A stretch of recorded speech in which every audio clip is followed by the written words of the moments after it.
Waste Bengal board class 9 chapter 11 mathematics. अगले video में हम कच्चे तथ्य के बारे में और कच्चे तथ्य से कैसे फ्रीक्वेंसी डिस्ट्रीब्यूशन टेबल बनाते हैं इसके बारे में हमने सीखा था। इस वीडियो में हम जानेंगे कि वेरिएबल क्या होता है। तो वेरिएबल किसे कहा जाता है?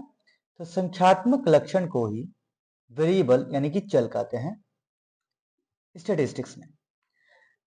तो वेरिएबल कितने प्रकार के होते हैं? तो वेरिएबल दो प्रकार के होते हैं, एक डिस्क्रीट, दूसरा कंटिन्यूअस।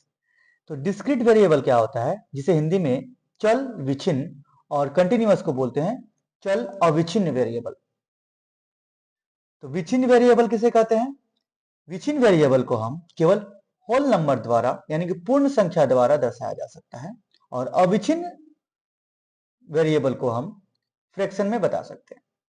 एग्जाम्पल के तौर पे देखा जाए तो जैसे देश की नदियों की संख्या, परिवार में सदस्यों की संख्या, ये सारे क्या हो जाएंगे? विच्छिन्न चल। और छात्रों की भार, ऊंचाई क्या हो जाएगी? अविच्छिन्न चल। जैसे ऊंचाई को हम फ्रैक्शन में बता सकते हैं। मान लो किसी छात्र का ऊंचाई 155.5 सेंटीमीटर हो सकता है, और भार भी 58.6 केजी हो सकता है।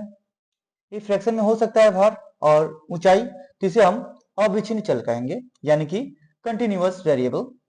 और चल विच्छिन्न यानी कि डिस्क्रीट वेरिएबल किसे कहेंगे? जैसे परिवारों की संख्या, परिवार की संख्या को हम केवल होल नंबर में बता सकते हैं 5, 6। इसी फ्रैक्शन में यानी कि हम नहीं बोल सकते हैं कि किसी परिवार में सदस्यों की संख्या 6.5 है।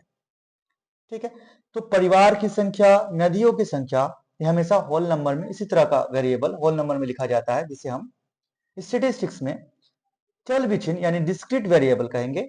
और छात्रों का वजन, छात्रों का ऊंचाई, इसको हम फ्रैक्शन में लिख सकते हैं, जिसे हम अविच्छिन्न चल यानी कि कंटिन्यूअस वेरिएबल बोलेंगे।